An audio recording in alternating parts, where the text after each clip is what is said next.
Vers une reprise du dialogue politique en République démocratique du Congo, un émissaire du président Joseph Kabila, le chef de l'Agence nationale des renseignements Kalev Monton, a rencontré différentes plateformes de l'opposition depuis le début du mois de mai 2015. Une première prise de contact qui pourrait amorcer l'ouverture de pourparlers entre pouvoir et opposition. Le chef de l'État a prouvé encore, comme d'habitude, qu'il est un homme d'ouverture, un homme de la paix, et il a amorcé des démarches pour que tous les fils et filles du pays se retrouvent autour d'une table, que nous puissions trouver des voies et moyens pour amener toujours notre pays au chemin de la paix. Et ça éviterait des désordres.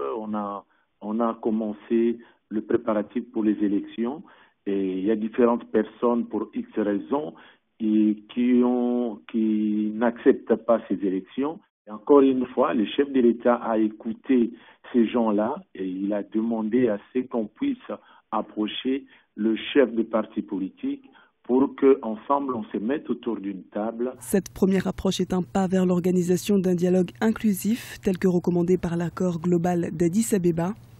L'UDPS, l'Union pour la démocratie et le progrès social, de son côté, invite à présent les autorités à ouvrir concrètement le débat en matière d'organisation des futures élections. À ce stade, nous ne pouvons pas parler d'un dialogue, mais peut-être d'une prise de contact.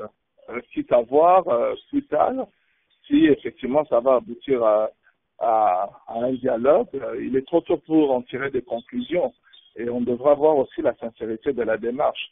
En tous les cas, s'il y a des discussions à mener, ce seraient des discussions dans la perspective des élections, afin d'avoir des élections apaisées dans les délais constitutionnels et crédibles.